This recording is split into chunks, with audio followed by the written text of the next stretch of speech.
সকালবেলার কাজকর্ম সেরে মামুনি আর ঠাকুমা চলে গেছিলো বাগানে। আর দেখো বাগান থেকে কি কি নিয়ে এসছে ওরা।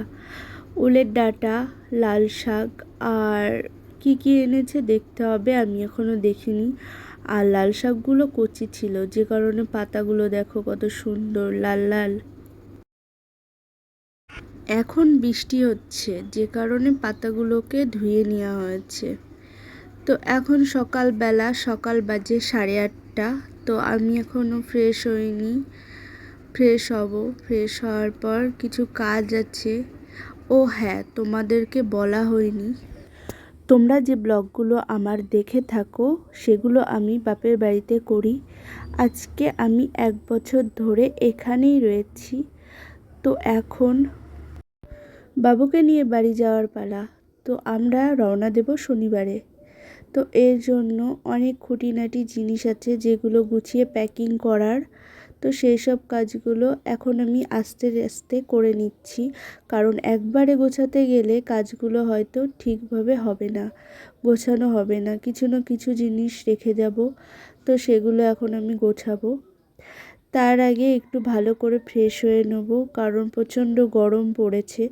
আর গরমের জন্য মুখটাও যেন কেমন ফ্যাকাশে হয়ে গেছে। তো ভাবলাম একটু বোরোলিং দেব। তো এখন আমি ভালো করে চুলটা বেঁধে নিচ্ছি। বেঁধে নেওয়ার পর বোরোলিংটা মুখে লাগাবো। আর হ্যাঁ, যেটা আমার বড় কাজ সেটা এখনও করা হয়নি, কারণ বাবু এখনও ঘুম থেকে ওঠেনি। বাবু এখন উঠবে ঘুম থেকে, ওকে একটু ফ্রেশ করাবো, তারপর আমি গোছানোর কাজগুলোতে যাব।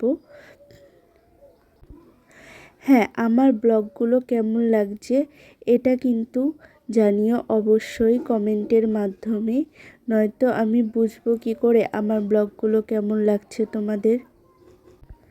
আর আমার পেজটা যারা যারা এখনও ফলো করোনি অবশ্যই ফলো করে দিও।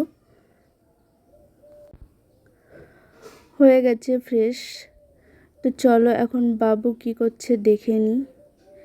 তো হ্যাঁ দেখো, বাবুকে দেখতে যাব। তো এসে দেখি মাছ এসছে।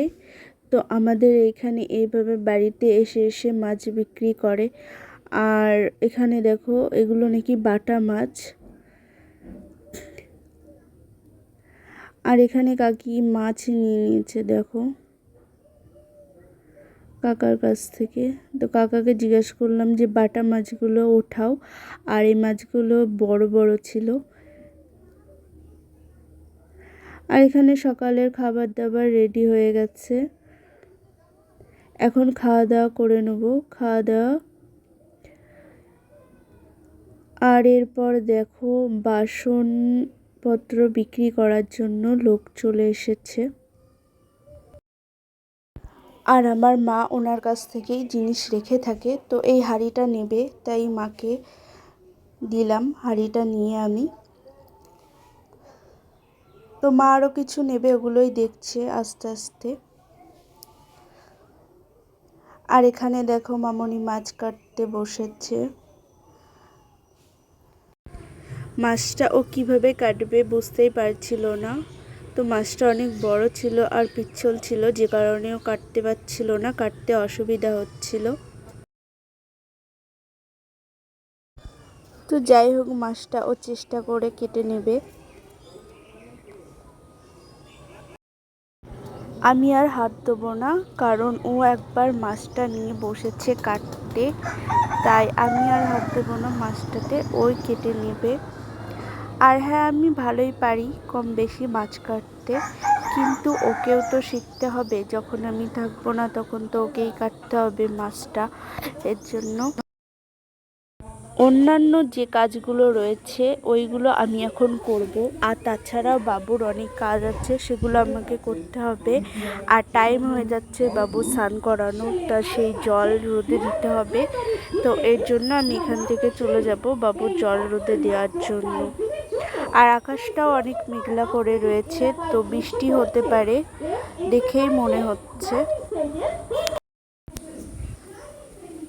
আর এখন দেখো বিকালবেলা বৃষ্টি হয়েছে, বৃষ্টি প্রচণ্ড বৃষ্টি, প্রচণ্ড বৃষ্টি মানে প্রচণ্ড বৃষ্টি হয়েছে চারিদিকে দেখো কীরকম। আর এখনও বৃষ্টি হচ্ছে, পুকুরের দিকে দেখলাম ফিসফিস করে বৃষ্টি এখনও হচ্ছে।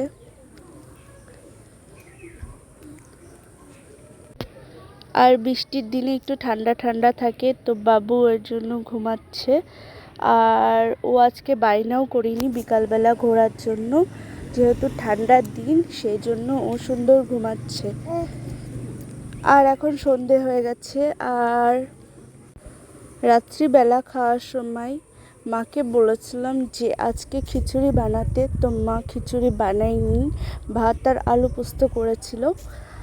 আর এখন হয়ে গেছে রাত্রিবেলা, রাত্রিরেও প্রচণ্ড বৃষ্টি হচ্ছে। তো আর দেরি করব না, বৃষ্টির দিন, ঠান্ডা ঠান্ডার দিন, শুয়ে পড়বো। তো তোমাদের সবাইকে গুড নাইট বলতে আসলাম। গুড নাইট সবাইকে, দেখা হচ্ছে পরের নতুন কোনো ব্লগে। সবাই ভালো থেকো, বাই বাই।